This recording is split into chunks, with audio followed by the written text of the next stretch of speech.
పరిశుద్ధాత్మ దేవుడు ఈ శుక్రవారం ప్రభా నీ బిడ్డలకి నేను ఈ వర్తమానాన్ని అందించాలి అన్నప్పుడు పరిశుద్ధాత్ముడు మరి నాతో మాట్లాడినటువంటి మాటలను ఒకసారి ధ్యానం చేద్దాం. యూదా పత్రిక 1వ అధ్యాయము 3వ వచనాన్ని చూడండి. యూదా పత్రిక 1వ అధ్యాయము 3వ వచనాన్ని చూడండి. ప్రియులారా మనందరికీ కలిగిన రక్షణను గూర్చి మీకు వ్రాయవలెనని విశేష ఆసక్తి గలవాడనై ప్రయత్నం చేస్తూ ఉండగా పరిశుద్ధులకు ఒక్కసారి అప్పగింపబడిన బోధ నిమిత్తము మీరు పోరాడవలెనని మిమ్మల్ని వేడుకొనుచు మీకు వ్రాయవలసి వచ్చెను. దేవునికి స్తోత్రం. హల్లెలూయా. మనము కొన్ని వారాల గుండా మనం యూదా పత్రికలు ధ్యానం చేస్తూ ఉన్నాం. యూదా పత్రికలో మొదటి వచనాన్ని మనము చెప్పుకుంటా ఉన్నాం. మరి దేవుడు 3వ వచనాన్ని పోయిన బుధవారం న్యూ రాజరాజేశ్వరపేటలో మాట్లాడారు. ఏ విషయం మీద మాట్లాడారు? మీరు పోరాడవలెనని. దేవునికి స్తోత్రం చెప్పండి. ఈ ముక్క పట్టుకొని పరిశుద్ధాత్ముడు ఆత్మ ప్రత్యక్షతను అనుగ్రహించి ప్రతి ఒక్కరితో పరిశుద్ధాత్ముడు మాట్లాడాడు. మీరు అప్పుడే మర్చిపోకూడదు బుధవారం మాట్లాడిన మాటలు. మీరు పోరాడవలెనని. ఈ పూట కూడా ఇదే మాట మీద నేను ప్రసంగం చెప్పాలని పరిశుద్ధాత్ముడు నన్ను ప్రిపేర్ చేశాడు. దేవునికి స్తోత్రం. బుధవారం ఏం మాట్లాడాడు? మీరు పోరాడవలని అన్నాడు. ఎలా పోరాడాలో మాట్లాడాడు. ఏం మాట్లాడాడు? ఎలా పోరాడాలి? ఎలా పోరాడాలో చెప్పండి. మనం మంచి క్రీస్తు యేసు యొక్క మంచి సైనికుని వలె పోరాడాలి. మంచి సైనికుడు ఎలా ఉంటాడు? ఈ లోక జీవన వ్యాపారాల్లో చిక్కుకోండు. రెండవది నియమం. యుద్ధం మనం పోరాడాలంటే నియమాలు ఉన్నాయి. ఆ నియమాలు 3 చెప్పా. 3 నియమాల పేరు ఒక్కసారి యుద్ధంలో నిలబడినప్పుడు వెనక్కి, చావు వచ్చినా వెనక్కి. రెండవది శత్రువు అంతాన్ని చూసేంత వరకు సరిగ్గా నిద్ర ఉండకూడదు, సరిగ్గా తిండి ఉండకూడదు. 3వది చచ్చిన దాకా వరకు పోరాడుతూ ఉండాలి. 3 నియమాలు చెప్పాం. ఇంకో పాయింట్ చెప్పండి. ఎలా ఉండాలి మంచి సైనికుడు? యెహోవా కార్యాన్ని చేసేటప్పుడు అశ్రద్ధగా చేయకూడదు. మరి ఎలా చేయాలి? శ్రద్ధగా. ప్రార్థన చేసేటప్పుడు, మోకరించేటప్పుడు, చప్పట్లు కొట్టేటప్పుడు, వాక్యం చదివేటప్పుడు శ్రద్ధగా చేయాలి. లేకపోతే శ్రద్ధగా చేయకపోతే శాపం వస్తుందని వాక్యం చెప్తుంది. నేను చెప్పలేదు, ఇర్మియా గ్రంథకర్త చెప్తున్నాడు శాపం వస్తుంది. ఇంకొక చివరి పాయింట్. మంచి సైనికుడు ఎలా ఉంటాడు? యుద్ధం చేసేటప్పుడు, పోరాడేటప్పుడు రక్తం ఓడ్చకుండా ఖడ్గము తూయడు. దేవునికి మహిమ కలుగును గాక. ఇటువంటి మాటలు మనం బుధవారం విన్నాం. ఎలా పోరాడాలో చెప్పాడు. క్రీస్తు యేసు యొక్క మంచి సైనికుడుగా మనము పోరాడాలి. లేకపోతే నోరు మూసి కూర్చోవాలి. ఈ పూట దేవుడు దేని నిమిత్తం పోరాడాలి అనే మాట గురించి పూట దేవుడు మాట్లాడబోతున్నాడు. ఎలా పోరాడాలో బుధవారం చెప్పాడు. ఈ పూట దేవుడు దేని నిమిత్తం పోరాడాలి ఎంతమందికి తెలుసుకోవాలని ఆసక్తిగా ఉంది? చేతులు ఆసక్తిని తెలియచేయండి.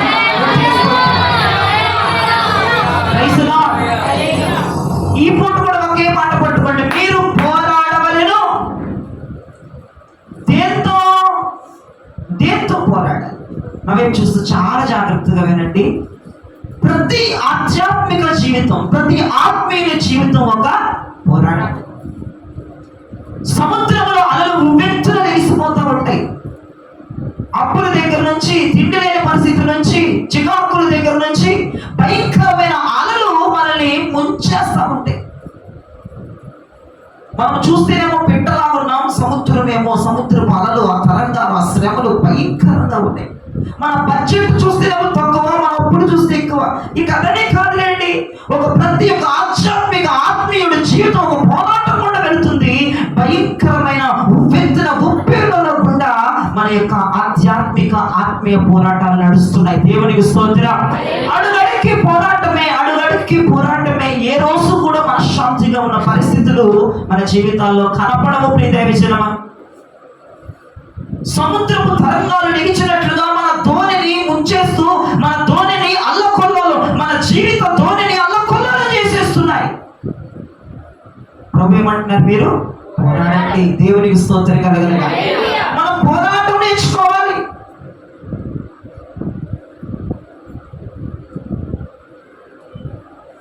ఏది ఏమైనప్పటికీ కూడా ఎందుకు ఈ పోరాటాలు వస్తున్నాయి? ఎవడు ఆత్మీయుడు ఎందుకు పోరాటం చేయాలి? యేసు రక్తములో కడగబడి మారు మనసు పొంది పరిశుద్ధమైన పనుల పాలిభాగస్తుడు అయ్యేవాడు ఎందుకు పోరాటం చేయాలంటే, అసలు పోరాటాలు ఎందుకు వస్తాయి? గలిబిలు ఎందుకు వస్తుంది? సముద్రం ఎందుకు పొంగి మన పడవని కొడుతుంది, ఢీ కొడుతుంది?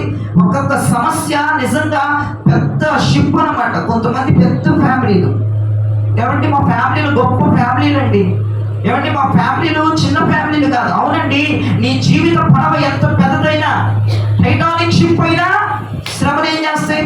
అల్లం కొల్లాలు చేసేస్తాయి. టైటానిక్ షిప్ అయినా కావచ్చు, ఒక్క దోనైనా కావచ్చు, ఏ షిప్పులైనా కావచ్చు. సముద్ర పాలలు వాటి మైండ్ ఎలా ఉంటుందో, శ్రమలు ఎలా వచ్చి నిన్ను పెద్ద షిప్పును కొడితే ఏమవుతుంది? నిమిషంలో ఆ షిప్పు బోల్తా పడిపోతుంది. ఎందుకు వస్తాయి అసలు పోరాటాలు మనకంటే? ఒకటే పట్ల గుర్తు పెట్టుకోండి. ఎందుకు నీ మీదకి శ్రమలు వస్తాయి? ఎందుకు నీ మీదకి పోరాటాలు వస్తాయి? ఎందుకు శ్రమలు సముద్రపు తరంగాల వల్ల నీ మీద నిన్ను ముంచేస్తా ఉంటాయి అంటే, దేవునికి నీకు ఎడం కలగాలి. అందుకు మించి ఏమీ లేదండి. పరమ సత్యం ఇదే. దేవునికి నీకు రిలేషన్ తెగిపోవాలి. దేవుడు నిన్ను చేదరించుకోవాలి. ఆయన ప్రేమలో నువ్వు ఉండొద్దు, ఆయన కరుణలో నువ్వు ఉండొద్దు. ఇంకెంతసేపటికి ఎందుకయ్యా ఈ ప్రాబ్లమ్స్ అన్ని? ఎందుకయ్యా ఈ శ్రమలండి? ఎందుకయ్యా ఈ ఇబ్బందులండి? నేను ఎందుకు పోరాటం చేయాలయ్యా? అసలు జీవితంలో పోరాటాలు కలగడానికి గల కారణం ఏంటి? అపవాది కలిగిస్తాడు. ఒకే ఒక్కటి వాడు మైండ్లో ఉంటది, నిన్ను క్రీస్తుకి దూరం చేయాలి. వాడు కంకణం కట్టాడు. అందుకే ఈ పోరాటాలు కూడా మనము వెళుతూ ఉన్నాం. దేవునికి స్తోత్రం కలుగునుగా. మరి అయినప్పటికీ కూడా ఈ పోరాటాలలో నీవే విజయోత్సవమును పొందాలని నా దేవుడు మన వైపు తొంగి చూస్తూ ఉన్నాడు. మనమే గెలవాలని, మనమే విజయ పతాకాన్ని ఎగరేయాలని దేవుడు తొంగి చూస్తూ ఉన్నాడు. మనం ఏం చేయాలి? పోరాడాలి. ఖచ్చితంగా పోరాడాలి. కూర్చుంటే కుదరదు. మన జీవితం పోరాటాల గుండా వెళ్తుంది. మీ అందరికీ నేను చాలా సార్లు మాట చెప్పాను. మానవుడు మనిషి అన్న తర్వాత పోరాటాల గుండానే వెళ్తాడు. ఎందుకు పోరాటాలంటే, క్రీస్తుకి నిన్ను ఎడమ చేయాలని వస్తాయి పోరాటాలు. అప్పుడు నువ్వేం చేయాలి? విజయ పతాకం ఎగరేయాలి. దేవుడు చూస్తున్నాడండి. నీవు విజయ పతాకాన్ని ఎగరేస్తావో లేదంటే అపజయ పాలైపోతావో దేవుడు నీ వైపు చూస్తున్నాడు. కానీ మనమే గెలిచినట్లుగా ప్రభు మనకి సహాయం చేయనుగాక. ఈ పోరాటాలన్నింటిలో మనమే గెలవాలి. ప్రతి పోరాటంలో ఆయనని గెలిపించాలి. ఒక ఆత్మీయుడుగా ఆలోచించు. క్రీస్తు సొంత రక్షకుడుగా అంగీకరించిన నీవు ఆలోచించు, నా ప్రభువే గెలవాలి. దేవునికి స్తోత్రం. సరే, ఎలా పోరాడాలి? ఎప్పుడు చెప్పుకున్నాం మనం? బుధవారం. ఇప్పుడు వేటితో పోరాడాలో కొన్ని విషయాలకి చెప్తాను. చాలా జాగ్రత్తగా మనస్సు పెట్టి వినవలసిందిగా ప్రభు పేరిట మనం చేస్తున్నాం. హెబ్రీయులకు రాసిన పత్రిక 12వ అధ్యాయము 4వ వచనం చూడండి. మీరు పాపముతో పోరాడుటలో రక్తము కారునంతగా ఇంకా దానిని ఎదిరింపలేదు. మీరు పట్టుకోవలసిన మాట, పాపముతో పోరాడు. చేతులెత్తి ప్రభువు మంచి స్తోత్రం చెప్పండి. దేంతో పోరాడాలి? పాపముతో. దేంతోనండి?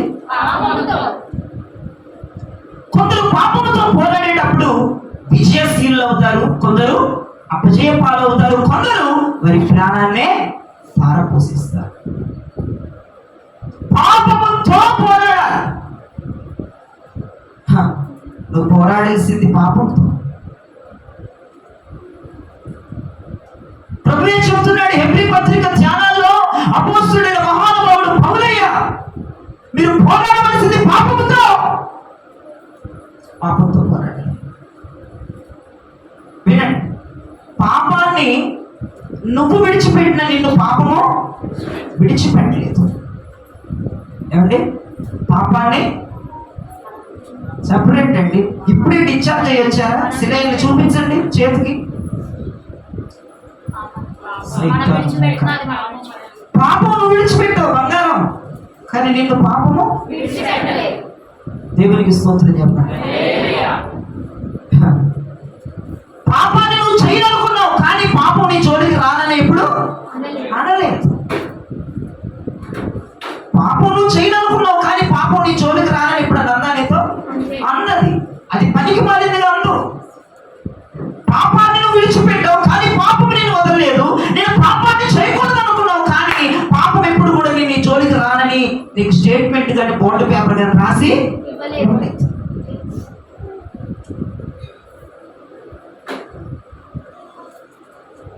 ప్రతి ఆత్మీయుడికి, ప్రతి క్రైస్తవుడికి ఆగర్భ శత్రువు ఎవరైనా ఉన్నాడంటే అది పాపం. ఖచ్చితంగా అది పాపం. ఆగర్భ శత్రువు ఎవడయ్యా అంటే వెంటనే చెప్పలేదు పాపం. పాపం పాపం పాపం పాపం పాపం. ఏంటి పాపం?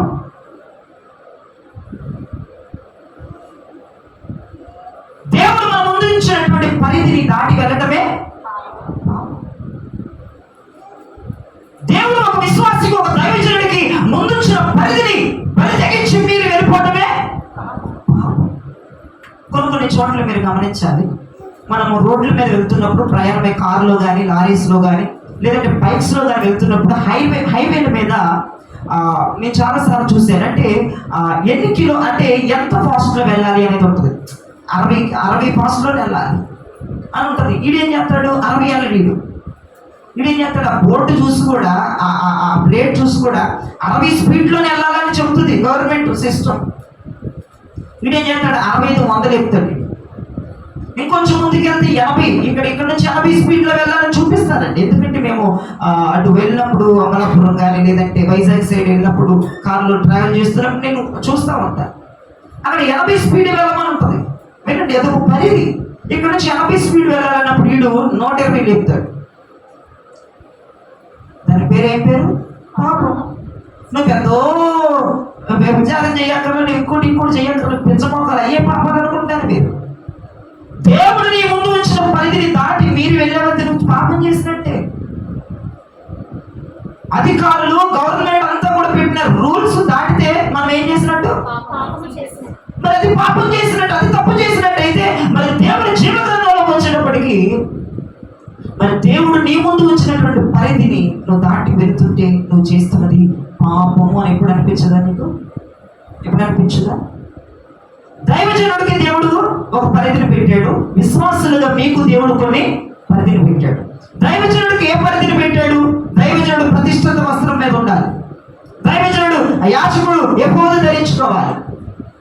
యాజకుడు గుండెల మీద 12 గోత్రములకు సంబంధించిన రత్నములు పొదిగి ఉండాలి. 12 గోత్రాలలో పనికి మనలోనైనా యాజకుడు గుండెల్లో పెట్టుకోవాలి. ఒకడు సింహం లాంటి ఉంటాడు, ఒకడు పావు లాంటి ఉంటాడు, ఒకడు 2 తొట్ల మధ్యలో ఉండేవాడు ఉంటాడు. అంటే లోకం చర్చ అంటాడు. యాజకుడికి తప్పదు, గుండెలో పెట్టుకోవాలి. భుజస్కంధాల మీద క్రీస్తు భారాన్ని మోయాలి. ప్రజలకి దేవుడికి మధ్య ఒక మీడియాటర్గా యాజకుడు ఉండాలి. అవసరమైతే ధూపం వేయాలి, అవసరమైతే నీకు ఒక చేతులు ఎత్తాలి. యాజకుడు ఏ పొలాన్ని దున్నితే ఆ పొలం పంటే తినాలి.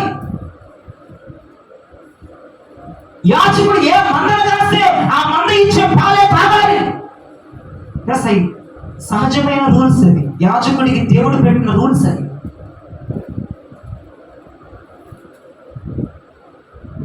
యాజకుడు అంటే బలిపీఠం మీద బలైపోవాలి. యాజకుడు అంటే ప్రతిరోజు ఒక తీర్మానంతో ఉండాలి. అయ్యో నేను వదిలి చేయబడిన గొర్రెపిల్లని, నేను వదిలి చేయబడుతున్నాను, వదిలించబడడానికి చేయబడుతున్నాను. నీ బలిపీఠం మీద నా ఇష్టానుసారంగా ప్రాణములు విడిచిపెట్టడానికి యాజకుడి యొక్క పరిధి. యాజకుడు దానికి మించి పోరాడాడంటే ఒక 2 విషయాలు చెప్పే యాజకుడు గురించి. యాజకుడు ఏ పొలం దున్నితే ఆ పొలం పంటే యాజకుడు ఏ మందని కాస్తే ఆ మంద పాలే. ఈ రోజుల్లో నేను ఖచ్చితంగా తప్పని చెప్తా. సేవ చేస్తూ వేరే వేరే ఆస్తులు, వేరే వేరేటువంటి కొంతమంది దైవజనులు అలా చేస్తారు, వేరే వేరే బిజినెస్లు చేస్తారు. తప్పు. బైబిల్ ప్రకారం అక్షరాలు అది తప్పు. సేవకు వచ్చినోడికి వేరే ఆధారము, ఏ పొలాన్ని దున్నుతున్నావో ఆ పొలం పంటే తినాలి. ఒక సంవత్సరం మంచి పంట వస్తుంది, సమృద్ధిగా వస్తుంది. ఒక సంవత్సరం ఒక బస్తా తగ్గిద్ది. ఒక సంవత్సరం 10 బస్తాలు వస్తాయి, ఇంకో సంవత్సరం 5 బస్తాలు వస్తాయి. సరిపెట్టుకో. వీడు అట్టగాదు, వీడు సేవ చేస్తాడు, వీడు బిజినెస్ చేస్తాడు అనుకున్నాడు. మరి అది సేవ లేదంటే డీలింగ్ అనిపిస్తుంది నాకు ఒకసారి. అది కరెక్ట్ కాదండి. నేను ఎక్కడ చెప్పమన్నా చెప్తాను, అది కరెక్ట్ కాదు. ఎందుకంటే బైబిల్ దాన్ని అంగీకరించదు. దేవుడు సేవకుడికి పెట్టిన పని ఏంటి? అసలు సేవకుడు ఏంటండి? దేవుడే స్వాస్యం. దేవుడికి స్తోత్రం చెప్పండి. సేవకుడు పేరు మీద పొలాలు, స్థలాలు, గిలాలు, గోంగూర తొక్క ఏముండకూడదు, బ్యాక్గ్రౌండ్ ఏముండకూడదు, ఆస్తులు ఏముండకూడదు. దేవుడు ఒకవేళ సేవకుడికి ఆస్తుందంటే దేవుడు అయిపోవాలి, ఆస్తుందంటే ఈ మందిరాలు అయిపోవాలి, ఆస్తుందంటే ఇది దేవుడి ప్రజలు అయిపోవాలి.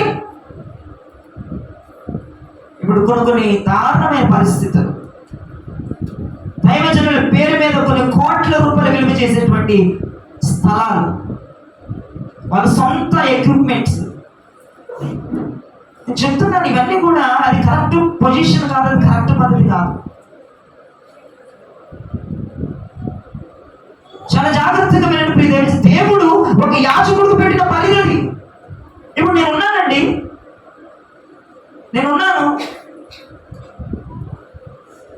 నేను ఇంకో జాబ్ చేసుకుంటా, లేదంటే పార్ట్ టైం లాగా. మొన్న నేను ఒక దగ్గరికి వెళ్తే అక్కడ ఒకరు నాకు ఒక ఉద్యోగం సజెస్ట్ చేశారు. మీరు ఏం చేయొద్దు, నా పక్కన అట్లా కూర్చోండి, నెలకు 12,000. ఏం చేయకపోతే ఎవరైనా 12,000 ఇస్తాడా? నాకు జాయిన్ చేసినాక నన్ను వాడతారు బలిలాగా. ఏంటిది? ఏం చేయొద్దంటే ఆడ సీటు పక్కన కూర్చోవాలంటే నేను ఆయన కింద నుంచి పైదాకా చూసి ఒక క్వశ్చన్ అడిగాను. మీరేం చేస్తారండి అని. అప్లికేషన్ తీసుకెళ్తాను, లేదంటే అటు ఇటు తిరగాలి, వాళ్ళ దగ్గర ఫోటోలు దిగాలి, ఏంటో చెప్తున్నాడు. మరి మీరు కూడా ఏం చేయకుండా కూర్చోవచ్చిన 12,000 వస్తాయా? అట్లా కాదు తమ్ముడు, నువ్వు చక్కగా కూర్చో, మాకు కుదరదండి, నువ్వు చక్కగా ఏం చేయ మాకు అంటే నన్ను బలి చేయడానికి పూనుకున్నాడు, కంకణం కట్టాడు. ఆవిడ ఏమొద్దు బాబు. మళ్ళీ ఏమంటున్నాడు? నేను చెప్తున్నా, నాకు ప్రేయర్స్ ఉంటాయండి, బుధవారాలు, శుక్రవారాలు ప్రేయర్స్ చేయని వెళ్ళిపోదు, కానీ నేనున్నాను నీకు అంటున్నాడు. 12,000 అప్పలంగా వస్తాయి. నేను అనుకోవచ్చు సంఘం మీద రూపాయి రావట్లేదు, నిజంగా 12,000 చక్కగా సంపాదించుకోవచ్చు అని వెళ్తే నా పరిధి దాటనట్ట. పిచ్చి తల్లిదండ్రులారా, తప్పు మాది.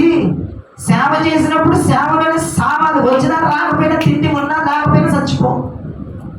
దేవుడు బైబిల్లో పెట్టిన పరిధి. నీకు తెలిసిన పరిధి ఏంటో తెలుసా? సేవ చేయొచ్చు బయట కన్నాలు, మరి డబ్బైనా సంపాదన. నీ మనీ మైండెడ్ అమ్మా నీది.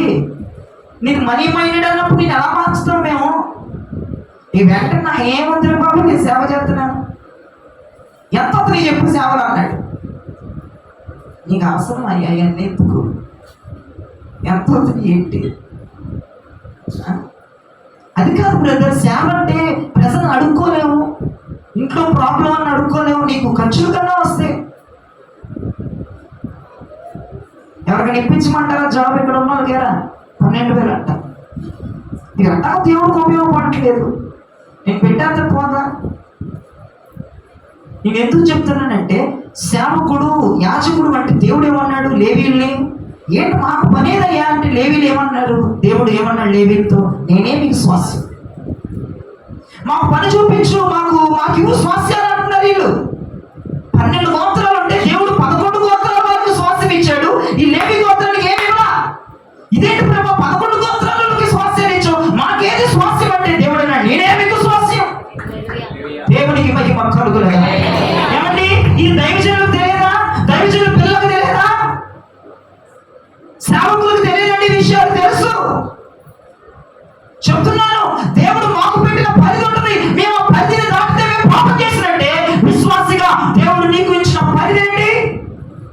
మినిమం పరిధి ఏంటండి?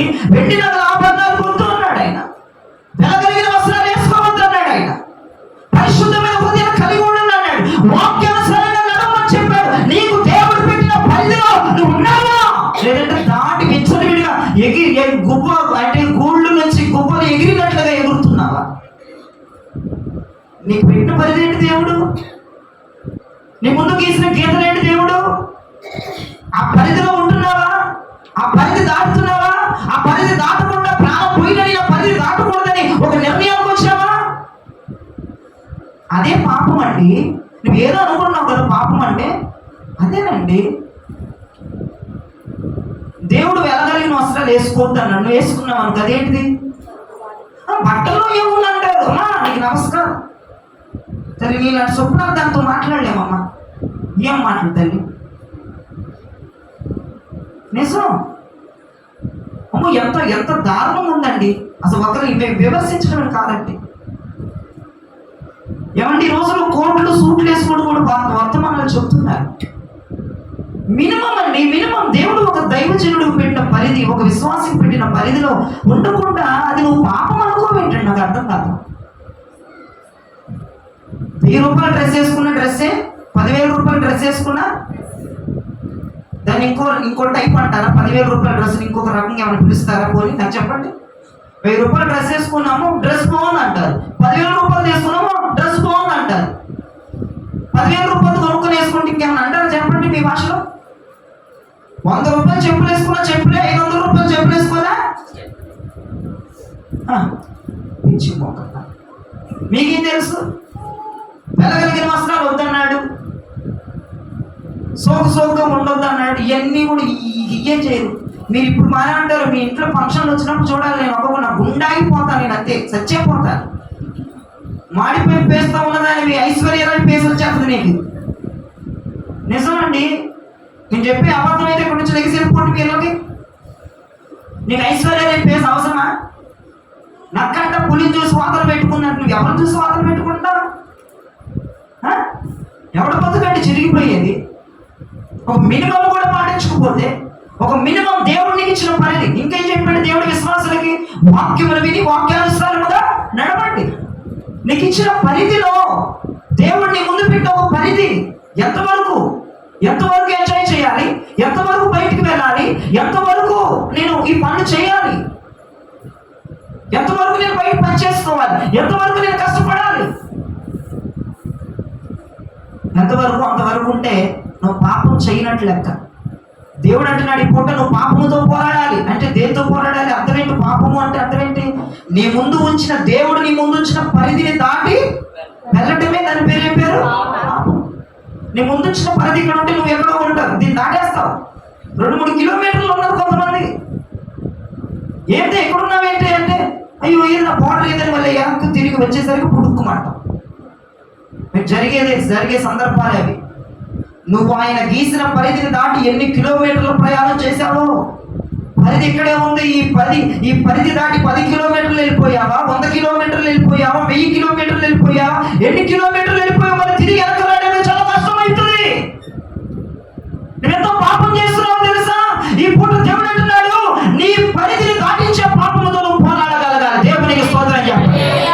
ఏమండి, మోకరించి వాక్యం వినగలిగిన వాళ్ళు మోకరించి వాక్యం వినండి. మిగతా వాళ్ళు నేను ఇబ్బంది పెట్టను. మిగతా వాళ్ళు మోకాళ్ళ నొప్పులు ఉన్నారు కూర్చోండి, ఏం పర్లేదు.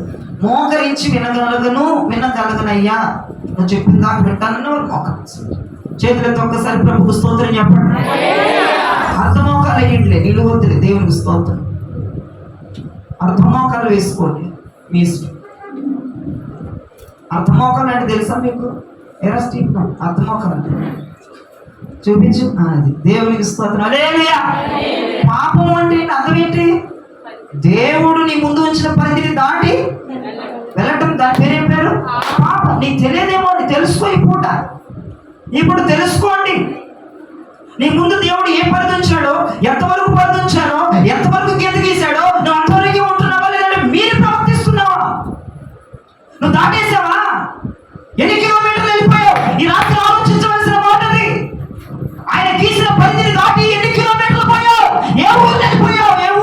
అమ్మా విజయవాడను వదిలేసి ఆత్మీయ జీవితంలో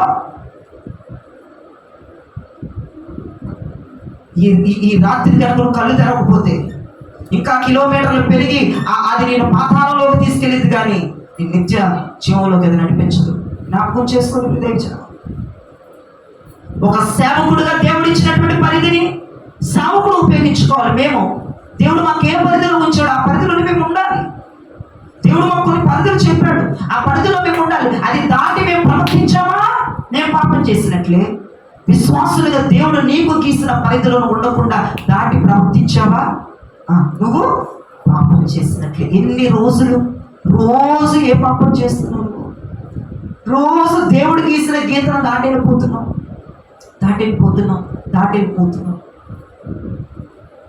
ఆయన చెప్పింది చేయట్లా, చెప్పంది చేస్తూ ఉన్నాం. జ్ఞాపకం చేసుకోండి వస్తుంది ఆత్మీయ బిడ్డల.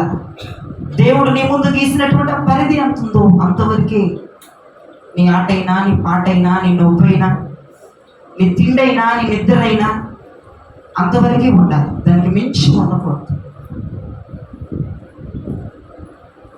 దయచేసి 2 చేతులు జోడించి చెప్తున్నా, పాపము అంటే ఇదే. పెద్ద పెద్ద అయ్యే కదా, ఈ పాపం కాదనట్లేదు. అందులో మెయిన్ దీన్ని పాపం అని ఎప్పుడైతే గ్రహిస్తావో నీ జీవితంలో పోరాటం అనేది స్టార్ట్ అవుతుంది. దేవునికి స్తోత్రం. ఇప్పుడు నువ్వు పోరాడాలి. దేవునికి మహిమ కలుగుతుంది. దేవునికి స్తోత్రం. హల్లెలూయా. ఇప్పుడు నువ్వు పోరాడాలి. దేంతో పోరాడతావు? నాతో పోరాడాలా? నన్ను తిట్టుకోవడంలో పోరాడాలి, అంతేనా? పాపము అంటే అర్థం ఏంటమ్మా? అది పరిధిని దాటి పరితెగించి చేసేది. జ్ఞాపకం చేసుకో. ఎవరి పరిధిలో వాళ్ళు ఉంటే చాలా సంతోషం. దేవుడు ఒక పరిధిని గీసాడు, ఒక లిమిట్ని పెట్టాడు. ప్రతి విశ్వాసం ఒక లిమిట్ ఉంది. ఆ లిమిట్ ప్రకారమే నువ్వు పాటించాలి.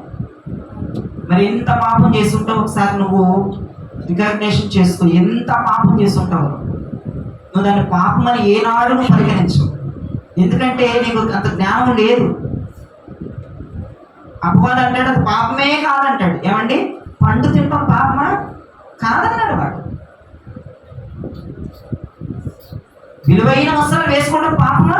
ఎస్, పాపమే బైబిల్ ప్రకారం. నువ్వు కాదంటావు.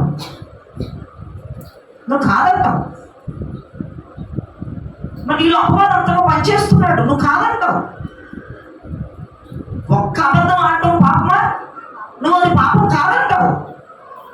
ఎందుకంటే అపవాది నీ మైండ్ని అలా మోసం చేస్తున్నాడు.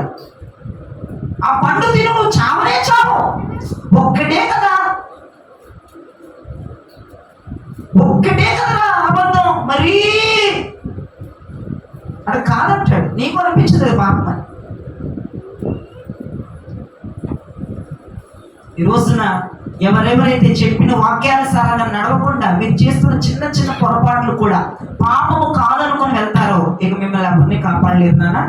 ఎప్పుడైతే ప్రతి చిన్న పొరపాటు కూడా వాక్యానికి విరోధంగా నీ నోరున్నా, నీ చూపున్నా, నీ శాస్త్రులున్నా, నీ ఆలోచనలున్నా, నీ ఇంట్లో పరిస్థితులు ఉన్నా సరే, అది ఎప్పుడైతే పాపము క్రిందకి పరిగణిస్తారో దానితో పోరాడటానికి దేవుడు మనకి శక్తిని అనుగ్రహిస్తాడు. Praise the lord. పోరాడాలి. అయ్యా, నేను నువ్వు గిరిగీసిన గిరిని దాటి వెళ్ళిపోతున్నాను. నువ్వు ప్రతిరోజు పోరాటం చేయి ప్రాంతంలో. నేను అలా గిరిగిస్తే గిరి దాటి వెళ్ళకూడదు. ఆ గిరిలోనే ఉండాలి.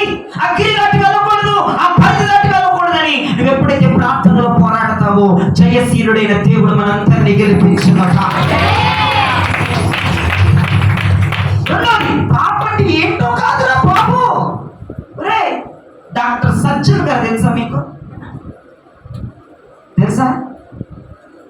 అక్కకి తెలుసా అంట, స్వర్ణక్కకి. ఆయన మంచి గొప్ప వాడండి. బంగారు మాటలు ఆయన నోట్లోంచి బయటకు వస్తాయి. మాట్లాడితే ఒక్కొక్క వాక్యపు ముక్క బంగారు గడ్డల్లాగా పడుతుంది. ఆయన డాక్టర్ సజ్జన్ గారు అన్నారు, ఒరే పాపం అంటే ఏంటో కాదురా, దేవుడు నీ ముందుంచిన గురికి నువ్వు చేరకుండా ఆ గురి తప్పి తిరగటమే పాపం అన్నాడండి డాక్టర్ సజ్జన్ గారు. రెండో మాట ఏంటి? పాపం అంటే ఏంటి? నీ ముందు ఉన్న గోల్, ఆ గురి తప్పి నువ్వు తిరగటమే పాపం. ఆలోచించి నీ ముందు ఉన్నటువంటి ఆ గురికే పరిగెడుతున్నావా, లేదంటే గురి తప్పి తిరుగుతున్నావా? ఆలోచించు. నీ ముందు ఉంచబడినటువంటి ఆ గురికి నువ్వు పరిగెత్తకుండా తప్పిపోతే నువ్వు ఏం చేసినట్లు? పాపం చేసినట్లు.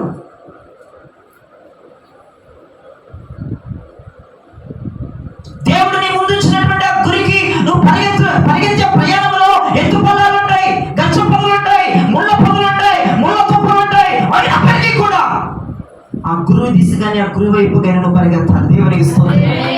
చాలా మంది అండి పరిచర్య చేస్తాను, నేను సేవ చేస్తానని వచ్చి బాధలు పడలేక వాళ్ళ గురిని ఏం చేసుకుంటారు? వాళ్ళు తప్పించుకుంటారు. మరి నువ్వు పాపం చేస్తున్నావు, ఖచ్చితంగా పాపం చేస్తున్నావు. 100% నువ్వు పాపం చేస్తున్నావు. అదొకటే కాదు, నీ ఆధ్యాత్మిక జీవితంలో నువ్వు ఒకటి గురిగా పెట్టుకుంటావు. ఆ గురికి నువ్వు పరిగెత్తట్లేదా? అంతెందుకు ప్రియదేవజనం, నెల వచ్చేసరికి 30,000 కట్టాలి. ఈఎంఐ కావచ్చు, అది కావచ్చు. ఆ టార్గెట్ ఎంతమంది పూర్తి చేస్తున్నారు? చేయి చూపించండి అంటే చూపించరు. నేను పిచ్చ క్వశ్చన్ వేయకూడదు. చచ్చినట్టు ఈఎంఐలు కడతావు, చచ్చినట్టు అది కడతావు. ఏంటంటే ఓవర్ నైట్లు పనిచేసాను. నీ గురి వద్దకు పరిగెత్తావు. చివరికి వాక్యం దగ్గరికి వచ్చేటప్పటికి ఏమైందిరా? వాక్యంలో కొంత గురి ఉందిగా, ఆ గురి వద్దకు పరిగెత్తట్లేదు. ఎందుకు? నెల వచ్చేసరికి అమ్మో ఇంకొక 1000 రూపాయలు తక్కువేది, ఇంకో 2000 తక్కువేది, ఇంకెక్కడైనా పని చేయాలి, ఇంకో ఓవర్ టైం పని చేయాలి, ఇంకో 2 గంటలు పని చేసుకోవాలి, అది సంపాదించుకోవాలి. అంటే నీ టార్గెట్ అనేది నువ్వు నెలలో పూర్తి చేస్తున్నావు కదా. మరి దేవుని విషయంలో గురి వద్దకు, నీ ఎదురున్న పందెపు రంగంలో, నీ ఎదురున్న బహుమానం దగ్గరకు పరిగెత్తేటప్పుడు ఎందుకు నీ చూపులు మారిపోతున్నాయి? ఎందుకు ఆ గురి తప్పిపోతున్నావు? ఎందుకమ్మా? ఎందుకయ్యా? ఆలోచించండి. మీ దృష్టికి తెస్తున్నాను. అది పాపం, చాలా పెద్ద పాపం. అది దాన్ని చిన్నగా నువ్వు చేయొద్దు. ఏంటి నీ గురేంటి? నీ గురేంటి? ఏ స్టీఫెన్, నీ గురేంటి చెప్పు. సియోన్ చేరాలి. ఎంత నవ్వుతా చెప్తున్నాడు పిల్లడు. నీ గురేంటి రా? నీకేమి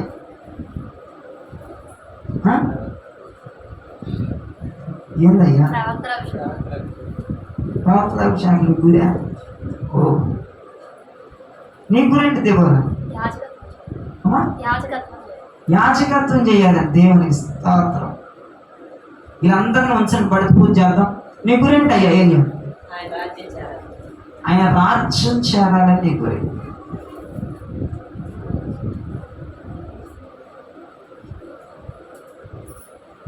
నీ పొందగాని అది కాదు మీరు గురి పెట్టుకోవాల్సింది.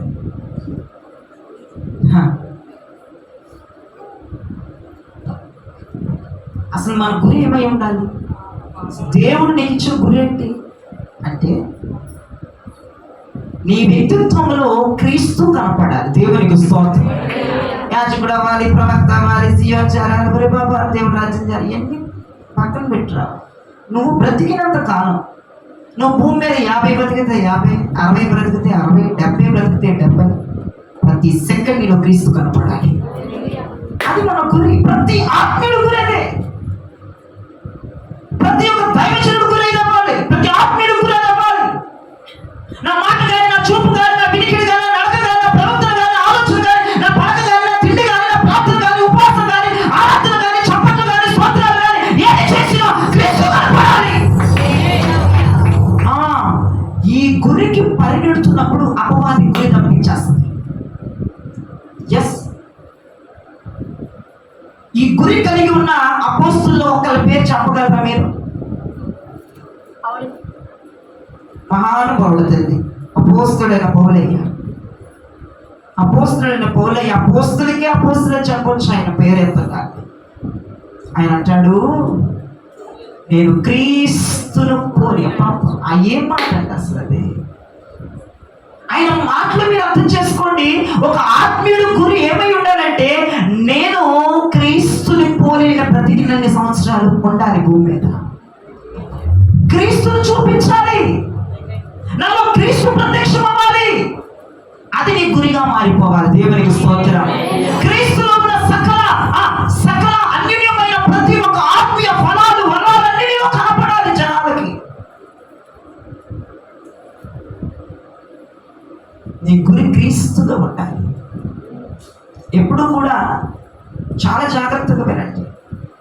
పౌలయ్యా నీ గురి ఏంటయ్యా నువ్వు అడిగామనుకో ఆయన అంటాడు, ప్రభు రావడం కాదు నా గురి, నేను బ్రతికినంత కాలం క్రీస్తు యొక్క వ్యక్తిత్వం నాలో చూపించాలి. అదే నాకు గట్టిగా చెప్పలేదు.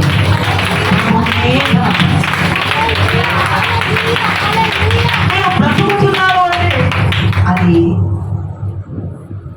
ప్రభు వ్యక్తిత్వం ఉండాలి. ప్రభు ఎలా జాలిగా మాట్లాడేవాడు, కొన్ని పరిస్థితుల్లో ప్రభు ఎలా ఆలోచించేవాడు, ప్రభు ఎలా నడుచుకునేవాడు, ప్రభు ఎలా ప్రేమతో మాట్లాడేవాడు, ప్రభు ఎలా చేరదీసేవాడు, శత్రువులైనా దేవుడు ఎలాగా ఏంటి ఆ వ్యక్తిత్వం నీలో కనపడాలి. అది మన గురిగా పెట్టుకోవాలి. ప్రతిరోజు నీ గురి తప్పాలి. ఎట్లాగో దేవుడు రాకడ వచ్చింది, ఎట్లాగో మనం వెళ్తాం, అది సెకండరీ. ఆ తర్వాత సంగతి భూమి మీద నీకంటూ ఒక గురి ఉండాలి. అర్థమైందా? ఇప్పుడు తల్లిదండ్రులు మా అబ్బాయి సేవకుడు అవ్వాలంటది అడిగితే చెబుతున్నా. చాలా మంది అంటారు నా దగ్గర, అయ్యా మీకులాగా అవ్వాలి, మీకులాగా చెప్తున్నా. అసలు అది కాదండి. సేవకుడు అవ్వాలంటేనండి బైబుల్ తరగతికి పంపిస్తే సేవకుడు అవుతారు. అది గురా? నీ మొఖం క్రీస్తు వ్యక్తిత్వం నా పిల్లల్లో కనపడాలి. అంటే క్రీస్తు ఎలా మాట్లాడతాడు, క్రీస్తు ఎలా ప్రేమిస్తాడు అంటే ఈ సందర్భంలో క్రీస్తు మనసు ఏంటి, అది నా పిల్లలకు రావాలి, అది నాకు రావాలి, నా భర్తకు రావాలి. అన్నీ ఉన్నప్పుడు క్రీస్తు ఎలా ఉంటాడు, నా కుటుంబంలో అన్నీ నేను కోల్పోయినాక క్రీస్తు ఎలా ఉంటాడు, ఆ వ్యక్తిత్వం నా కుటుంబంలో జనాలు చూడాలి. అది మన గురి. దేవునికి అర్థమవుతున్న దేవునికి నీ గురి అవ్వాలి. దాని దిశగా పరిగెత్తాలి, దాని దిశగా వెళ్ళాలి. ఒకవేళ డాక్టర్ సత్యకర్ అన్నారు, నువ్వు గురి తప్పి తిరిగితేమో చేసినట్లు. చాలా మంది గురి తప్పి తిరుగుతున్నటువంటి పక్షులు చూస్తున్నారు. గురి తప్పి తిరుగుతున్న విశ్వాసులు నా కళ్ళ ముందు చాలా మంది ఇప్పుడు మీరు ఉన్నారు. మీలో గురికి చాలా మీరు ఏదో కంకణ పెట్టుకొని ప్రార్థన చేస్తారు, వారం అనుకుంటారు 3 రోజులే పర్ఫెక్ట్గా చేయగలరు, ఒక రోజే పర్ఫెక్ట్గా చేయగలరు, మిగతా రోజులు గురి తప్పిపోతుంది. నేను ఇలా బ్రతకాలి, నేను ఇలా ఉండాలి అని ఏదో కసి రోషంతో ఒక్క పూట ఉంటారు, మరొక పూట నుంచి ఆ గురి ఎన్నిసార్లు పాపం చేస్తున్నావు ఒకసారి జ్ఞాపకం చేసుకో. అది పాపం కాదా నీ దృష్టిలో? ఇదంతా నువ్వు పేపర్ తీసుకొని పెన్ను తీసుకొని రాస్తే ఎన్ని పాపాలను రోజు చేస్తున్నావు. ఈ రాత్రి ప్రభు అంటాడు, వాటితో నువ్వు పోరాడాలి. జయశీలుడైన నేను నిన్ను గెలిపించబోతున్నా.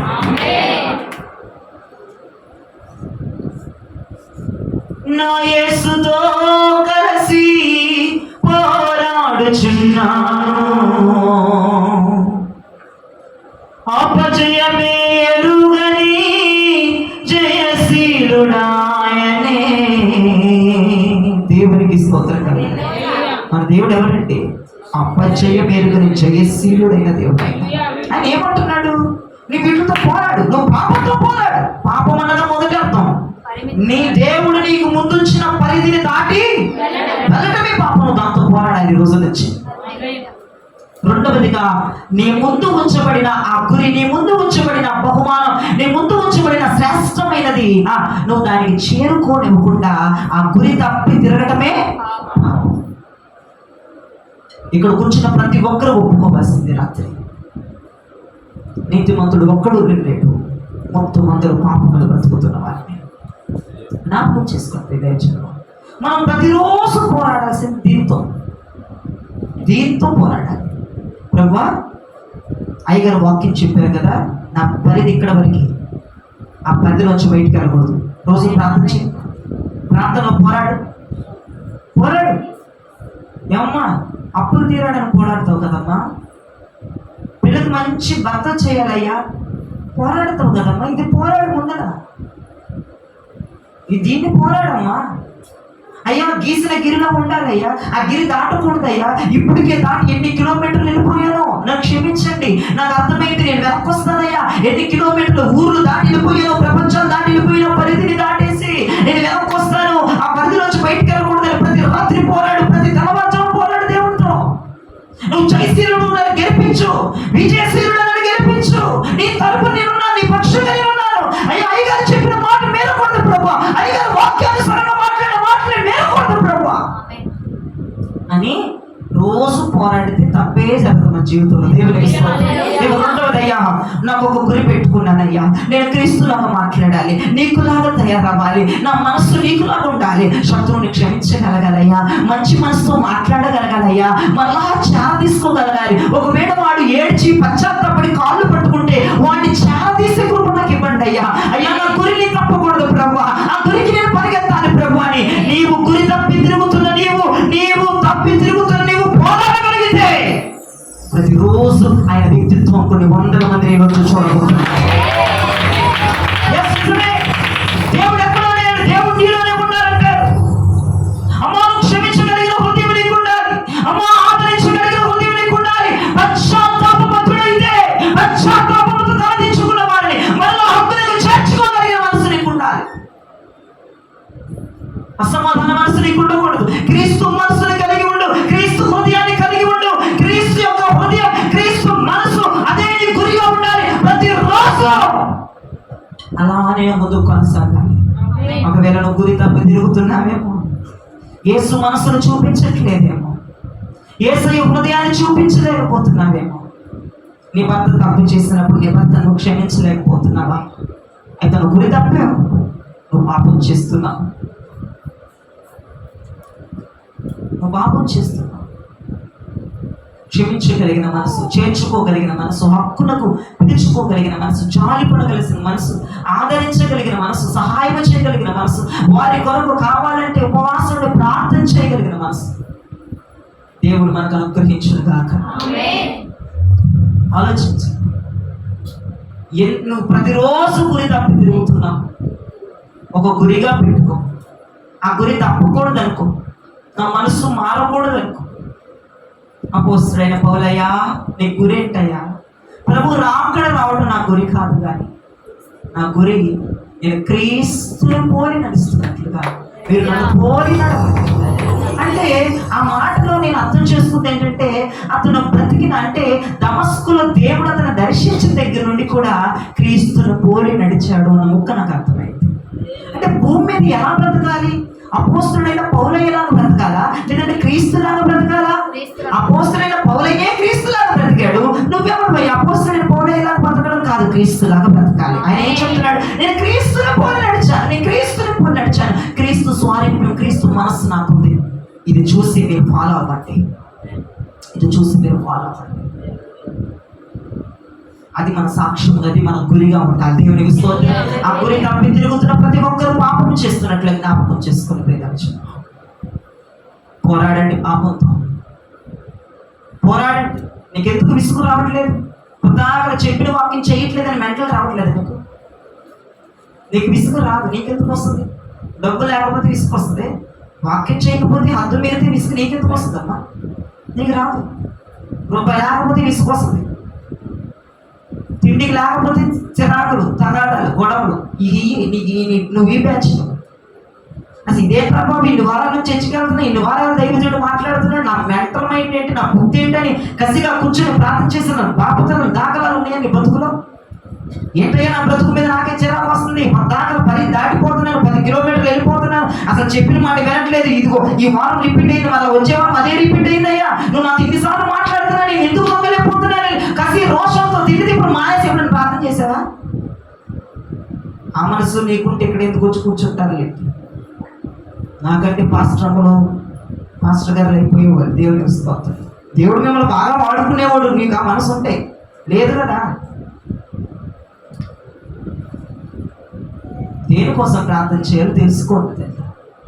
మినిమం అండి అది తెలుసుకోవడం. నీకు చిరాకు రాకపోవడం అనేది చాలా ఆశ్చర్యంగా ఉంది. ఈ పూట నీ మీద నీకే చిరాకు రావట్లేదు. ఇన్నిసార్లు దేవుడు మాట్లాడుతుంది, ఇన్నిసార్లు దేవుడు చెప్తుంది. నేను దేవుడు అండి, మనిషి కాదండి. మనుషులకి 1-2 సార్లు చెప్తేనే కోపం వచ్చింది కదా, నేను చేయకపోతే దేవునికి ఇంకెంత కోపం వస్తుందో ఆలోచించు. ఆయన కనపడ్డ కదా, కనపడే మనుషులకి కోపం తెప్పించకూడదు. నీ పొజిషన్ అది. నిజంగా నువ్వు ఎంత పాపం చేస్తున్నావు, ఎంత పాపంలో ఉన్నావంటే ఈ వాక్యం ద్వారా నేను పాపిని అని ఒప్పుకోవాలి. ఈ రాత్రి ఒప్పుకోకుండా ఎవరు వెళ్ళడానికి వీల్లేదు. ఈ రాత్రి దేవుని దగ్గర ఖచ్చితంగా ఒప్పుకోవాల్సిందే. నిజమయ్యానయ్యా, నేను గురి తప్పు తిరుగుతున్నాను, నిజమే, నేను పాపం చేశానయ్యా, నేను పోరాడే కృప దేవుడిని అడగండి. మీరు పాపముతో అందరం పోరాడదుము కాక. రెండో విషయం చెప్తా చూడు, లూకాసు వార్త. ఇప్పుడు నాకు ఒక విషయమే చెప్పాను. ఆ పాపముతో పోరాడాలి అన్న దాంట్లో 2 ముక్కలు చెప్పాను. అది ఏబిసిడి, అది ఏబిసి, అది ఏపి అంతే. ఇప్పుడు రెండో పాయింట్ చెప్తున్నాను చూడ, లూకాసు వార్త 13వ అధ్యాయం 24వ వచనం చూడండి. ఆయన వారిని చూసి ఇరుకు ద్వారంలో ప్రవేశింప పోరాడుడి, అనేకులు ప్రవేశింప చూతురు గాని వారి వలన కాదని మీతో చెప్పుచున్నాను. దేవునికి మహిమ కలుగును గాక. ఇరుకు ద్వారములో ప్రవేశించడానికి మీరు పోరాడాలి. అక్కడ క్లియర్గా ఉంది కదా మాట. మీరు దేని కొరకు పోరాడాలన్న మాట అక్కడ క్లియర్గా ఉందిగా. మీరు వేటి కోసం పోరాడతారని నాకు అర్థం కాదు. మీకు చిప్పు పోయిందా, ఏం పోయింది మీ మైండ్లో? ఇరుకు ద్వారంలో ప్రవేశించడానికి పోరాడు అంటే దేవుడు ఇరుకు ద్వారం అని చెప్తున్నాడంటే ఆధ్యాత్మిక జీవితంలో 2 ద్వారాలు ఉంటాయి. 2 ఉంటాయి. 1 విశాలమైన మార్గం ఉంటుంది, 2 ఇరుకు మార్గం ఉంటుంది. దేవుడు ఎటువైపుగా వెళ్ళడానికి పోరాడమంటున్నాడు? ఇరుకు ద్వారమును ప్రవేశించడానికి మీరు పోరాడండి. విశాల మార్గం అంటే ఏంటి? బైపాస్ రోడ్డు, అంతేనా? బైపాస్ రోడ్ని ఏమంటారు? విశాలం అంటారు. డొంక రోడ్లు ఉంటాయి, ఆ డొంక రోడ్లను ఏమంటారు? ఇరుకు. నువ్వు అనుకుంటావు ట్రావెలింగ్ చేసేవాళ్ళు ఎవరైనా బైపాస్ ఉంటే ఎవడో డొంక రోడ్లు వెళ్ళడు. నన్ను అడిగితే బైపాస్ పైగా ఉంటే కిందకి ఎవడు వెళ్ళడు కింద నుంచి. ఎందుకంటే కింద గొతుకులు ఉంటాయి, కింద స్పీడ్ బ్రేకర్లు ఉంటాయి, కింద లోయలు ఉంటాయి, గుట్టలు ఉంటాయి. బండి పాడైపోతే నువ్వు గొల్లైపోతావు. ఒరే బాబు, నువ్వు ఊరు వెళ్ళేటప్పుడు బైపాస్ మీద వెళ్ళినా దీని మీద బైపాస్ మీద వెళ్ళకూడదు ఆయన వాక్యంలో. ఆత్మీయ జీవితంలో బైపాస్ ఉండకూడదు. మనకి చండాలమైన విశాలమైన ద్వారాలు బైపాస్ వేసుకుంటున్నారు ఆత్మీయ జీవితాల్లో. దరిద్రమీని ఇరుకు ద్వారం, ఇరుకు మార్గం అంటే గొంతులు, ఎత్తు పగ్గాలు ఉంటాయి, మట్టి ఉంటుంది, ఏంటిది స్పీడ్ బ్రేకర్లు ఉంటాయి. ఆత్మీయ జీవితం వెళ్తున్నప్పుడు స్పీడ్ బ్రేకర్ మీద ఎక్కాలి, ఇంత ఎత్తున ఎగురుతావు, పడితే మూసుకోవాలి రాంది. అయినా ఏమన్నా దాంట్లోనే తప్పదు. అదేంటండి గవర్నమెంట్ బైపాస్ వేసింది, బైపాస్ మీద వెళ్తాను ఏంటంటే కుదరదు. గులాబ్ జాములు అయితే గోపురం అంటే పోతే పోయేవలే. సహజమైన రోడ్లలో బైపాస్లకు వెళ్ళాం. స్తోత్రం తల్లి నీకు. ఆత్మీయ జీవితంలో బైపాస్ వేసుకోవాలండి. సరే, సహజమైన రోడ్డుల్లో బైపాస్లు గవర్నమెంట్ వేస్తే ఆత్మీయ జీవితంలో బైపాస్లు ఎవడేసాడు నీకు? దేవుడు ఏమన్నా వేసాడు బైపాస్లు ఆత్మీయ జీవితంలో? మరి నువ్వు బైపాస్ మీదకి వెళ్ళరా, సాఫీగా ఉంటుంది అన్నాడా? అనలేదుగా. నువ్వు బైపాస్ రోడ్లు బలివేసుకుంటున్నావు ఆత్మీయ జీవితాల్లో. కొంతమందికి విజయవాడ టు హైదరాబాద్ బైపాస్ వేసారమ్మా. చెక్కిన నేను ఆత్మీయ జీవితంలో చూస్తున్నా. వందే భారత్ నాకు విజయవాడ టు వైజాగ్ బైపాస్. మరి బాబా నువ్వు ఉండడానికి కదా బాబా బైపాస్ ఎందుకు వేసుకున్నావు అంటే నీ సమాధానం అంటే డొంక రోడ్లలో స్పీడ్ బ్రేకర్లు నచ్చమంట, గొంతులు నచ్చమంట, ఎత్తు పొలాలు నచ్చమంట. వీడికి సాఫీగా వెళ్ళాలంటే బతుకుబండి సాఫీగా వెళ్ళాలంట. ఆ బతుకుబండికి రాయి రాకూడదంట, స్పీడ్ బ్రేకర్ రాకూడదంట, అసలు బ్రేక్స్ ఉండకూడదంట. పోతానే అడ్రస్ లేకుండా బ్రేకులు లేకపోతే ఒక అర్థం అనేది ఉంటుందిరా బాబు చేసే పనికి కూడా. అందుకే దేవుడు అంటున్నాడు ఇరుకు మార్గమున వెళ్ళడానికే పోరాడండి. డొంక రోడ్లో వెళ్ళడానికే చూడండి, కానీ బైపాస్ లేకూడదు. అమ్ము నన్ను తప్పుగా అర్థం చేసుకున్నారు. ఆత్మీయ జీవితంలో చెప్తున్నా, నేను బైపాస్ మీద వెళ్తే ఊర్లో వెళ్ళాలండి. పిచ్చాచులారా నన్ను తప్పుగా అర్థం చేసుకోమాకండి. ఆత్మీయ జీవితంలో బైపాస్లు ఉంటే బైపాస్ కూల్చేయండి. రాత్రి పగలు కూర్చొని బైపాస్ పగలు కొట్టేసుకోండి. డొంక రోడ్లోనే చల్లండి. డొంక రోడ్లో స్పీడ్ బ్రేకర్లు ఉంటాయి, అయినా వెళ్ళాలి. దేవుడు చెప్తాడు పోరాడండి. అయ్యా డొంక రోడ్లు వెళ్తే ఒళ్ళు కొల్లు అయిపోతుంది. అయ్యా డొంక రోడ్లు వెళ్తే ఉపవాసాలు ఉండాల్సి వస్తుంది. డొంక రోడ్లు వెళ్తే ఆన్లైన్ ప్రేయర్ చేయాల్సి వస్తుంది. మరి చైనా బాబు నిన్ను పోరాడమంటున్నాడు, ఒళ్ళు గొల్లైనా పోరాడమంటున్నాడు. అయ్యా గుండెకాయ కడుపులో నుంచి మరి గొంతులోకి వస్తుంది, అయినా పర్లేదురా పోరాడు, దాంట్లోకి వెళ్ళడానికి బైపాస్ ఎక్కడానికి పోరాడు, మాకు విశాలమైన మార్గం ఎంచుకో, మాకు చాలా డేంజర్. ఒకవేళ విశాలమైన మార్గంలో వెళ్తున్నావా, నువ్వు ఏం చేస్తున్నట్లుగా? విశాలమైన మార్గం ఏంటంటే అసలు ఎందుకు దేవుడు ఇరుకు మార్గంలో వెళ్ళడానికి పోరాడమంటున్నాడు అంటే, మత్తయి సువార్త ఒకసారి తెరవండి, చెప్తాను, ఇక్కడ ముగించేస్తున్నాను. మత్తయి సువార్త 7వ అధ్యాయం 14 వచనాన్ని తెరిచి చదవండి. ఎందుకు దేవుడు ఇరుకు మార్గంలో వెళ్ళమంటున్నాడు? ఇరుకు ద్వారంలో ప్రవేశించుడి, ఇరుకు మార్గంలో ప్రవేశించండి, నాశనమునకు పోవు ద్వారము, నాశనమునకు పోవు ద్వారము వెడల్పును ఆ దారి విశాలమునై ఉన్నది, దాని ద్వారా ప్రవేశించువారు అనేకులు. జీవమునకు పోవు ద్వారము, అదిగో జీవమునకు పోవు ద్వారము ఇరుకును ఆ దారి సంకుచితమైనది. చేతులెత్తి ప్రభువుకి స్తోత్రం చెప్పండి. ఇరుకు ద్వారమున వెళ్ళండి. ఆ దారి దేనికి తీసుకెళ్తుందంటే, ఇరుకు ద్వారము జీవమునకు పోవు ద్వారం. జీవమునకు పోయే మార్గం ఇరుగ్గా ఉంటది, నాశనానికి వెళ్ళే మార్గము బైపాస్ల మీద. అందుకే బాబు యాక్సిడెంట్లు అయ్యేది. బైపాస్ల మీద ఏముండవు, ఎత్తు బలాలు ఉండవు, స్పీడ్ బ్రేకర్లు ఉండవు. రైస్ ఎత్తాడు 120. హాస్పిటల్ కూడా వెళ్ళాడు, అంబులెన్స్ వచ్చేవాడు పుడుక్కుమంటాడు అక్కడ. అంతేనా కదా? అందుకే ఆత్మీయ జీవితంలో స్పీడ్ బ్రేకర్లు ఉండకూడదు. డొంక రోడ్డు అనుకో, కొంచెం స్పీడ్ బ్రేకర్ వచ్చినప్పుడు అక్కడ ఆగి కొంచెం స్లో అవుతావు, పాపం చేసుకునే స్లో అవుతావు. బొట్లో దిగితే కానీ నీకు బాగా అర్థం అవుతుంది. ఈ డొంక రోడ్డు బెటర్. ఈ డొంక రోడ్లు గుండి వెళ్తేనే జీవానికి పోతామంట, బైపాస్ మీద వెళ్తే నరకానికి పోతామంట. వాక్యం చెప్తే నేను చెప్పట్లా. జీవమునకు పోయే ద్వారము సంకుచితంగా, ఇరుగ్గా, ఇబ్బందిగా, గలిబిలిగా, స్పీడ్ బ్రేకర్ల మీద స్పీడ్ బ్రేకర్లు, బ్రేకుల మీద బ్రేకులు నొక్కాలి, చేతులు నొప్పి వచ్చేస్తాయి, కడుపు మార్చుకోవాలి, ఆయిల్ ప్లేట్ చేయాలి, ఏడవాలి, గుండెలు మానుకోవాలి. ఇవన్నీ మరి మన కష్టం. అందుకే బైపాస్ చేశారు. వాళ్ళందరికీ నా హృదయపూర్వక వందనాలు. జాలికి వెళ్ళిపోతున్నావు, నీకేం పోయిందమ్మా? నువ్వు జీవానికి వెళ్ళవు, జీవములకు పోయే మార్గానికి వెళ్ళవు, నువ్వు జాలీగా వెళ్ళిపోతున్నావు. జాలీ జాలీ జాలీ అని ఫ్యామిలీ ఎంత పోతున్నారు బైపాస్ లే. ఫ్యామిలీ మొత్తం ఒకటి లేడు, డొంక రోడ్డు లేడు. ఫ్యామిలీ మొత్తం తింటున్నారు, ఒకటి లేడు, ఉపవాసం ఉండేవాడు. దేవునికి స్తోత్రం. మరి బాబు బైపాస్ జీవితం బాగుంటుంది బాబు. మధ్యప్రదేశ్ చేసిన బాగా పెంచుతున్నారు. మధ్యప్రదేశ్ అంట, దీని పేరు మధ్యప్రదేశ్ అంట. ఈగ వెళ్ళిపోతుందిరా, నీకు గుండె నొప్పి రాకూడదురా, నీకు జ్వరం రాకూడదు. బైపాసుల మీద వెళ్ళాలి మీరు.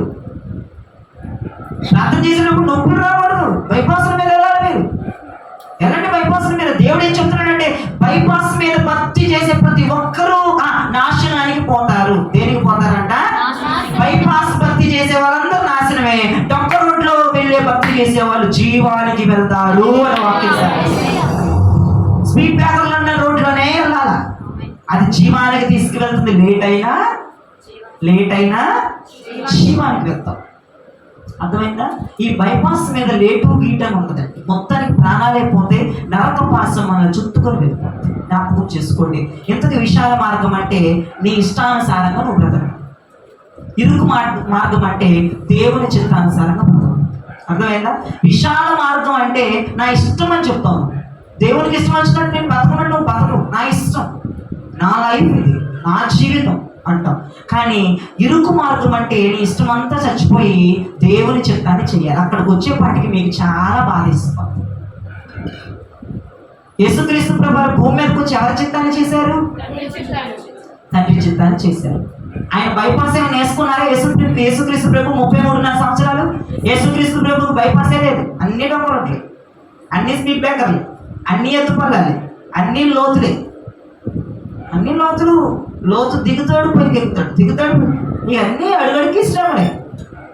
ఎప్పుడైతే వినండి, ఇరుకు మార్గం ఎలా ఉంటుందంటే, ఇరుకు మార్గంలో ప్రవేశించపోరాడండి. ఇక ముగించాను చూడండి. ఇరుకు మార్గంలోకి వెళ్ళడానికే పోరాడండి అంటే అర్థమైందా? ఇరుకు మార్గంలోనికి రోజు నుంచి మనం వెళ్ళడానికి పోరాడాలి. దేవునికి స్వాగతం. నువ్వు పోరాటం చెయ్యాలి. మీ వాయిస్లు తగ్గినందుకు నేను బాధపడుతున్నాను. మీరు పోరాటం చేయాలి. దేని కొరకు? విశాలత కావాలని కాదు. విశాలమేమో డబ్బిచ్చే ఆరోగ్యం వీటి కోసం కావాలని పోరాడాల్సింది. ఇరుకు మార్గంలో వెళ్ళాలి, పోరాడు. ఇరుకు మార్గం అంటే దేవుని చిత్తాన్ని చేయడం. ఆయన చిత్తాన్ని చేయి, ఎంత కష్టమైనా. వినండి, దేవుని చిత్తాన్ని చేసేటప్పుడు నీ మొహం మీద ఉమ్మేస్తారు. నువ్వు కూడా తిరిగి ఉమ్మేస్తావా? 3 మేకలు కొడతారు. నువ్వు మళ్ళా మేకులు పిక్కు నాడికి 3 మేకులు కొడతావా? కొరడాలతో సాసి కొడతారు. ఈపి వాసిపోయి నొప్పులు వచ్చి రక్తాలు కడతాయి. ఆయన మళ్ళీ అయ్యే కొరడాలతో కొడతావా? కొట్టకూడదు. యేసుప్రభు ఇరుకు మార్గంలో వెళ్ళినప్పుడు యేసుప్రభు మోము మీద ఉమ్మేశారు. ఏమనలేదు. ఇరుకు మార్గం అంటే ఆషామాషి అనుకుంటారంటే ఎన్ని శ్రమ వస్తుంది తెలుసా? కానీ ఎందుకు దేవుడు అంటున్నాడు అది అంత ఈజీ కాదు, అందుకే పోరాడండి దానికోసం అంటున్నాడు. ఇరుకు మార్గంలోకి వెళ్తున్నట్టు అర్థం ఏంటి? ఎప్పుడు ఉమ్మేసినా తూర్చుకొని పక్కకు వస్తాం, 3 మేకులు కొట్టించుకుంటాం, సిలివేపించేసుకుంటాం, నిందల మీద నిందలు పడతాం. కానీ తిరిగి ఒక మాట అది ఒక ఇరుకు మార్గానికి సూచన. మోం మీద ఉమ్మేసిన, నిన్ను కొరడాతో కొట్టినా, నీ మీద నిందలు చివాట్లు అన్నీ వేసినా సరే. ఇంకో విషయం చెప్పనా, ఇరుకు మార్గంలోకి వెళ్ళేటప్పుడు నీకు బాధ వచ్చినప్పుడు చుట్టాలంతా నీ దగ్గర రారు. అందుకు ఇష్టమైతే ఇరుకు మార్గంలో ఉన్నాడు. పేతురు ఏమన్నాడు? నువ్వెవరో నాకు జరుగుతాయి. నువ్వు తండ్రి చిత్తానికి నిన్ను నువ్వు అప్పగించుకుంటున్నప్పుడు అప్పటి నుంచి మొదలైందండి నీకు సమస్య. నీ దగ్గరకు వచ్చేవాళ్ళు రారు, చుట్టాలందరితో మాట్లాడు, నిన్ను వెలివేస్తారు, నీ మీద విషపు చూపులు చదువుతారు. ఇరుకు మార్గంలో ఉండాలనుకుంటే ఉండు. ఇవన్నీ జరుగుతాయి. మరి దేవుడే చెప్తున్నాడు ఇవన్నీ జరుగుతాయి. వీటన్నిటికీ ఒప్పుకుంటావా? డొంక రోడ్లు వేయడు. నాకు ఇవన్నీ వద్దు, నాకు నా బాబాయ్ కావాలి, పిన్ని కావాలి, అన్న కావాలి, తమ్ముడు కావాలి, సుప్పనాథ్ కావాలి, దొబ్బ రొట్టెది కావాలి నాకు అనుకుంటే బైపాస్ చేసుకో, మొత్తం కలిసిపోండి అదొకట్లు. ఏమి చేయదు. అంటే నేను వెళ్తానండి, దొంగ రోడ్లకి వెళ్తాను. ఎప్పుడు వచ్చినా రాకపోయినా, నా చుట్టాలు వచ్చినా రాకపోయినా, బంధువులు వచ్చినా రాకపోయినా, నన్ను పట్టించుకోపోయినా, నన్ను మాట్లాడిపోయినా గోంగోలు ఆలేటట్టు మాట్లాడేది. ఆ దేవుడు ఉంటే చాలు. దేవుడికి స్తోత్రం కలుగును.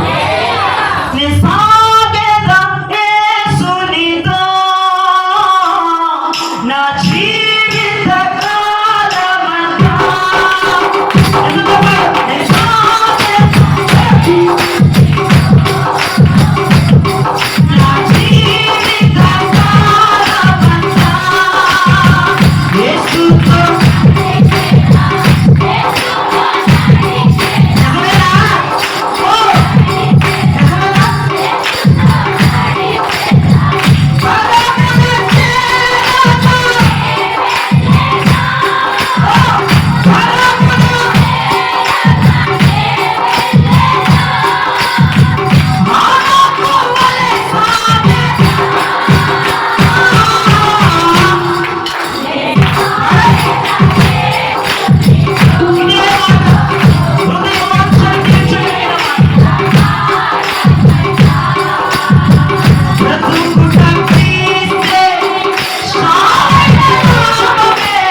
నాకెందుకు అబద్ధం అనిపిస్తుంది.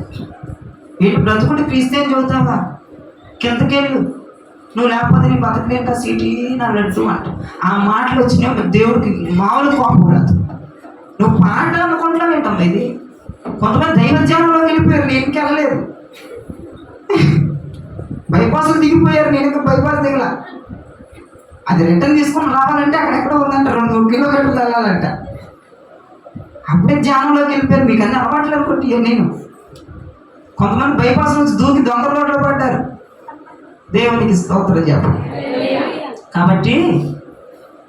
కాబట్టి ఇరుకు ద్వారం అంటే అంత ఆషామాషి తమాషాలు కాదు. ఎన్ని వచ్చినా ఇరుకు మార్గం అంటే తండ్రి చిత్తాన్ని జరిగించడం. దేవునికి స్తోత్రం. కాబట్టి ఇలా మనం పోరాడాలి. ఇరుకు మార్గంలోనికి మనము పోరాడాలి, ఫైట్ చేయాలి. ఇరుకు మార్గంలోనే ఉండాలి. ఇరుకు మార్గంలో వెళ్ళడానికి మనం ఫైట్ చేయాలి. ఎంతసేపు తండ్రి చిత్తాన్ని చేయాలి, కానీ ఇంట్లో ఎవరి చిత్తం జరగకూడదు, మనుషుల చిత్తం జరగకూడదు. అర్థమైంది? దేవుని స్తోత్రం. కొంతమంది నా చిత్తం నీ చిత్తం అసలు జరగకూడదు తల్లి. నీ ఇష్టం అనేది అసలు జరగకూడదు. దేవుని ఇష్టమే జరిగించుదురుగాక. నీ పిల్లలు మీరు దేవుని ఇష్టాన్ని జరిగించండి. అర్థమవుతుందా? నీ పిల్లలు మీరు మీ భర్త దేవుని చిత్తాన్ని జరిగించండి. శ్రమలు వస్తాయి, రావనట్ల ఆయన చిత్తం జరిగేటప్పుడు ఉమ్మేస్తారండి. నీ రక్తం పంచుకు పుట్టిన వాళ్ళు ఉమ్మేస్తారు. తుడుచుకొని పక్కొచ్చి ఏం మాట్లాడద్దు. నీ పిల్లల్ని ఎగేయొద్దు, నీ భర్తను ఎగేయొద్దు, వెనక్కి వచ్చేసి ఏం మాట్లాడొద్దు. అందరు నీకు దూరం అయిపోతారు. నీ పక్కన ఉన్న వారిని నువ్వు ఎవరు అని అంటారు. కష్టం వచ్చినప్పుడు, ఏదన్నా పోలీసులు వచ్చినప్పుడు నువ్వు ఈమె ఎవరు నాకు తెలియదని చెప్తారండి. ఇది వాస్తవాలు. కాబట్టి ఇరుకు మార్గం అంటే అంత తమాషా కాదు, కానీ యేసుతో మన జీవితం ఉండాలి. దేవునికి స్తోత్రం. ఇక నిలబెత్తు ప్రతి దినం కూడా నువ్వు పోరాడుతూనే ఉండాలి. పోరాడగలగాలి, పాపముతో పోరాడాలి. ఇరుకు మార్గంలోకి వెళ్ళడానికి డొక్క రోడ్లోనే వెళ్ళాలి. పళ్ళు రాలిపోయినా, మూతి పగిలిపోయినా, చర్మం చీలిపోయిన, గుండె ఆగిపోయే పరిస్థితులైనా బ్రతుకుతే క్రీస్తు కొరకు, చనిపోతే అక్కడే ప్రాణాలు విడిచారు. ఎంతో మంది మహానుభావులు దైవజనులు వాళ్ళ తుది శ్వాసను ఆయన పాద సన్నిధిలో విడిచిపెట్టారు. పోరాడారు. ఇరుకు మార్గంలో అనేక మందిని విడిచిపెట్టి అందరినీ వదిలివేసి దేవునికి వ్యతిరేకంగా ఉన్న ప్రతి చట్టాన్ని కూడా ఉల్లంఘించు, దేవునికి వ్యతిరేకంగా మాట్లాడుతున్న ప్రతి ఫ్యామిలీతో సహా విడిచిపెడదు, ప్రతి డబ్బుతో సహా విడిచిపెడదు. వాళ్ళకి ఎక్విప్మెంట్స్ లేకపోయినా, వాళ్ళకి ధనం రాకపోయినా, వాళ్ళ తిండి సరిగ్గా తినకపోతున్నా సహాయం చేసే వాళ్ళు సైతం విడిచిపెట్టుకుంటారు కొంతమంది. ఎందుకంటే దేవుని చిత్తం చేస్తున్నాం మనం. దేవునికి స్తోత్రం. కొంతమంది చెప్తూ ఉంటారు, నీ చుట్టూ ఉన్న అల్లరి మోక అంటూ ఉంటారు, నువ్వు ఈ పూట ప్రార్థనకి వెళ్ళొద్దు, నువ్వు అలా చేయొద్దు, నువ్వు ఇలా చేయొద్దు, నేను నీకు కావాలంటే నువ్వు దేవుణ్ణి వదిలే అంటారు. నేను నీకు కావాలంటే దేవుణ్ణి వదిలే అంటారు.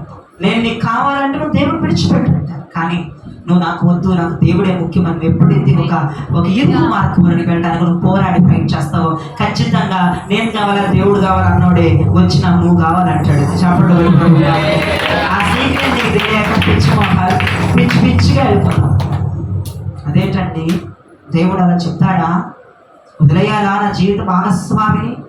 మరి నీకు దేవుడికి టెంటరేస్తే అయినా తప్పదు. మరి బాబు నన్ను పుట్టించిన దేవుడు, నన్ను సృజించిన దేవుడు, ఆయనే నోరు మూసుకొస్తాడు. నువ్వు చేసి చూడు పని. దేవునికి స్తోత్రం. నా మీదకి రాకుండా చేసి చూడండి. దేవుడు మిమ్మల్ని దీవించాలి. బాగుగా దేవునికి స్తోత్రం. భర్తను ఏం కావాలి? దేవుడు కావాలి. నువ్వే కావాలి పరమ పురుషుడా. నువ్వే. దేవుడు నాలో నాపై ఉంటాడు. నువ్వు నాకు తోడుగా ఉంటాడు. దేవుడే కావాలి. ఓవర్ పుస్తకం ఆయన కూర్చుంటాడు. ఇదేందరూ బాబు, దేవుడే కావాలని సెంటిమెంట్ అయినలు అంట. భర్త శిరసై ఉన్నాడు, భార్య ముత్యమై ఉన్నది. దేవుడే చెప్పాడు కదండి. అది కొంచెం మీరు చూసుకోండి. అర్థమైన వాళ్ళు దేవుడికి స్తోత్రం చెప్పండి. క్లియర్గా వివరిస్తే కొంచెం భాషాంతరాలు మారి అది ఎక్కువ వెళ్ళిపోతా ఉంటుంది, తప్పుగా వక్రీకరిస్తారు జనం. కాబట్టి ఈ మాటలన్నీ మీరు దృష్టిలో పెట్టుకొని మనం దేంతో పోరాడాలి? పాపముతో. పాపం అంటే రెండు చెప్పాను. ఏంటి? దేవుడిని ముందు పెట్టిన పరిధి కంటే దాటి వెళ్ళిపోవడం, దాంతో పోరాడే రోజులు వచ్చాయి. రెండోది డాక్టర్ సజ్జన్ గారు చెప్పింది చెప్పండి. గురి యొక్కకు పరిగెత్తనివ్వకుండా గురి తప్పి తిరిగేటట్టు చేసేది దాంతో పోరాడు. ఇక రెండో మాటకు వచ్చేటప్పటికి ఇరుకు మార్గమున ప్రవేశింప. ఆ ఇరుకు మార్గంలో వెళ్తే మనల్ని ఎక్కడ తీసుకెళ్ళిపోతుంది? జీవములోకి తీసుకెళ్ళిపోతుంది. ఈ మాటలు ప్రభు మీ ఇంటిలో దీవించి ఆస్వాదించుగాక.